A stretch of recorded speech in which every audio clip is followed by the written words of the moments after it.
everyone, Steve Adubato. Yes, we are electing a new governor. There'll be a new governor in January 2026. These two guys know an awful lot about people running for governor and serving governor. Phil Alagia is Democratic strategist, chief of staff for the county executive in Essex County, Joe DiVincenzo. Phil's also a very strong advocate and advisor for Democrat Mikey Sherrill running for governor. And his friend and colleague on the GOP side is Dale Florio, Republican strategist with Princeton Public Affairs. Known Jack Ciattarelli for 35 years, Dale? 30 years, yeah. 30 years plus. Hey, listen, Phil, if you were to pick the number one issue that will determine who the next governor will be, what would that be and why? Making New Jersey affordable and fighting back against Trump and the craziness that's happening in Washington. Okay, Dale? Don't disagree about the affordability issue. I mean, it's huge, right? We talk about it all the time. The question is, how do you get there? Okay, let's talk about getting there, because I've heard your candidate, Jack Ciattarelli, talk about Mikey Sherrill as a progressive, liberal Democrat who just wants to raise taxes, and it's just Phil Murphy 2.0. Make the case, and then I'll get Phil back in. Well, she's going to have to defend her record in Congress, right? So those are things that'll come out. I mean, I don't think she's as far left as Ross Baraka and Steve Philip are, but she's not as moderate as Josh Gottheimer and Steve Sweeney. She kind of, went up the middle there. But she has some things on her congressional record that she'll have to defend. Plus, she'll have to defend 25 years of a Democratic majority in the state and the last 8 years of Phil Murphy. Much like she's going to say that Jack Ciattarelli's, just the son of Donald Trump. So both candidates are going to have to wear what's going on in the state and nationally. Phil, your turn. Well, listen, Jack Ciattarelli has been in the legislature as early as 2011, which is a long time ago. New Jersey needs new, fresh leadership. Mikey Sherrill got involved after Trump was elected first. She has a dynamic resume.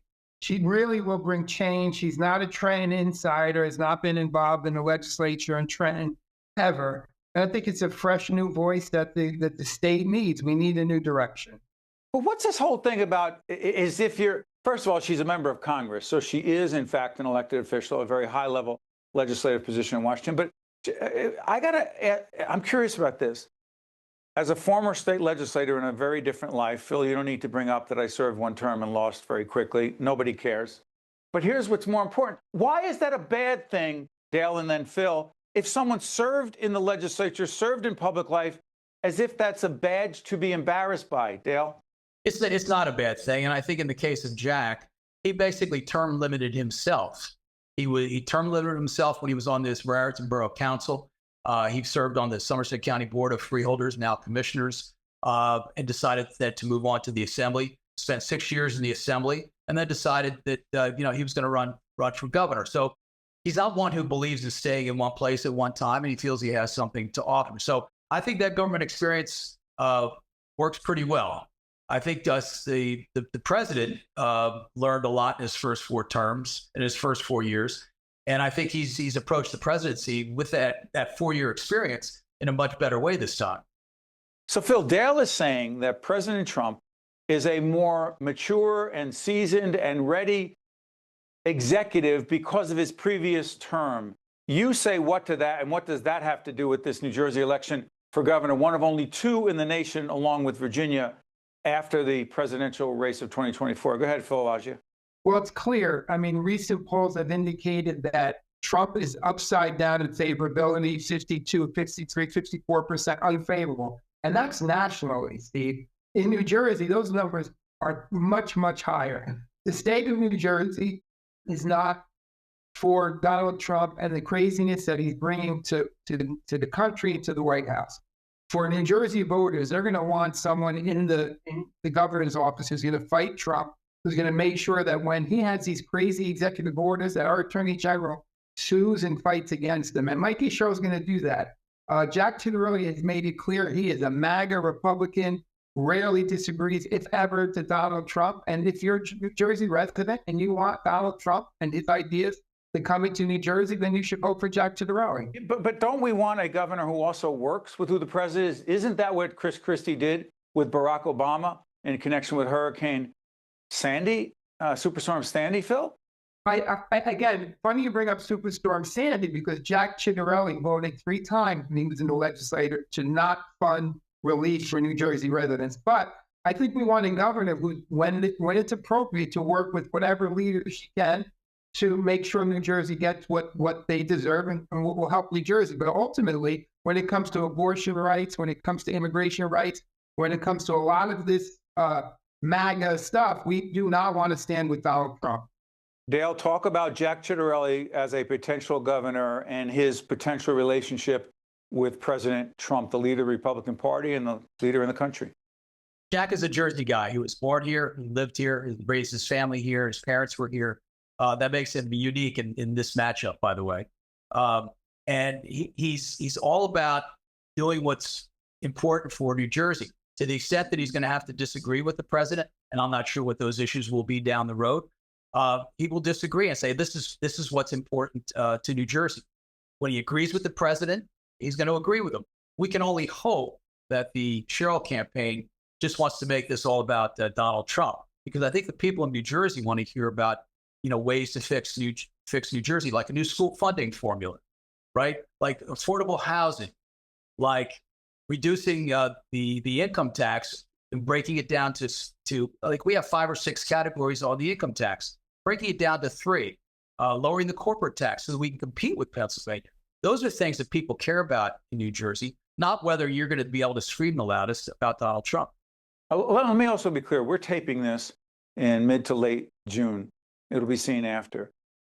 We don't know what's going to happen in the Middle East. And someone might say, Steve, why are you bringing up Iran and the United States and Israel? Well, it matters because it's a New Jersey issue. It's a national issue. It's an international issue. We don't know what's going to play out.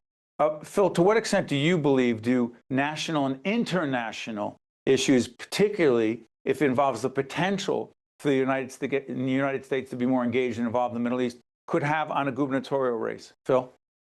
I think the impact it could have is the mood of the voters. The governor of New Jersey really doesn't have any say on what happens internationally, but I would want no one better than a former Navy pilot who was a Russian intelligence officer in the Navy in the governor's office to provide whatever insight and assistance she can to the residents of New Jersey. You're talking about Mikey Sherrill with that background. Absolutely. Dale? The Congresswoman has been shaky at best in her support of Israel. And she's going to have to account for some of the votes that she's taken, which send a signal that she's not necessarily all in with Israel. We have a tremendous Jewish population, a very active Jewish population in New Jersey, and they'll be listening to what she has to say. Phil, is it fair to say that the Republicans are much more united? And listen, we don't do political prognostication. We're much more into policy and issues, but it's about politics too. That the Republicans are way more unified behind Jack Ciattarelli and Donald Trump as we speak right now, but that the Democrats had this very divisive primary where 2 of the candidates, the mayors of Newark and Jersey City who ran and both did well, particularly Ras Baraka, they were very critical of the Democratic nominee for governor. How the heck do the Democrats come together when, in fact, the further progressive left wing of the party is saying that Democrats can't be moderate and mainstream. We've got to shift. The Democrats have to shift gears dramatically, Phil. And that includes Mikey Sherrill to them. I think Mikey Sherrill's, the narrative about the progressive part of the party not being with her, she won Warren County and Sussex County, the only 2 counties that Bernie Sanders won. So Mikey's support goes across all demographics, moderate Democrats, progressive Democrats, independents. She is an unbelievable candidate who will do well. The Democratic Party is united, having a big primary where we had over 800,000 people come out and vote, an unprecedented number of people who wanted to make sure they elected a strong Democrat is only going to transfer to a huge plurality and a huge victory in November.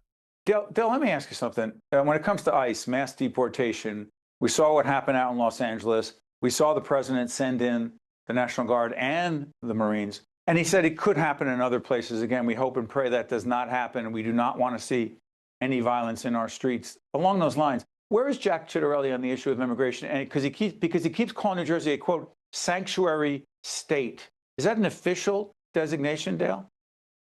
It's certainly a talking point that was started by the governor. What Jack Governor Murphy, yes. What Jack Ciattarelli will ensure is that New Jersey state law enforcement will work with ICE on matters that ICE deems important in terms of looking for people in New Jersey that shouldn't be here. And that has not been the case. I think just weeks ago, the Attorney General reissued a directive to the state police not to help the ICE officials on certain types of warrants. And that won't be the case under a Ciattarelli administration. It'll be working with ICE full time whenever they need them, whenever they need the state. So, under Ciattarelli governorship, state police, law enforcement professionals will be either forced, or whatever you want to say, to be engaged and work with ICE, even if they believe that people who are here without documentation, who are not criminals and engaged in violent crime, they just have to be removed, whether it's in a church or a bodega or right now, whether it's a criminal, right now, as I understand it, whether it's a criminal or civil complaint filed against an illegal immigrant, the state of New Jersey is not supporting ICE as it relates to these civil issues, right? My understanding is that they are helping out on the criminal side, but not completely on the civil side. So we're not even talking about people that are here illegally but don't have anything heading against them. Phil, I want to give you the final word on this complex immigration mass deportation issue, which is going to matter greatly in this campaign. Well, first of all, I do not want to give Mikey's view on that, because that's up to her. But she's been a former federal prosecutor who's been involved in the criminal justice system. I'm sure she wants to make sure that ICE agents are not going crazy through our towns and arresting people for no reason and locking people up and detaining people. But but they're here illegally, Phil. You say for no reason. They're here illegally. Illegal. I think undocumented is a better word. Okay, go ahead. So listen, I'm sure she wants a fair process so people can get to citizenship. I'm sure that the way I feel is anyone who has committed a serious crime should not be allowed to stay in this country. But, I think that ultimately the immigrant, the undocumented community, people who come here, that's what this country is all about, coming here, getting citizenship and being productive members of our society. We'll continue talking with leaders like Phil Alagia on the Democratic side and Dale Florio on the Republican side. This race is huge, one of only two, as I said, in the country, two gubernatorial races after Donald Trump was elected president. New Jersey is a bellwether. It is not so blue as some people think.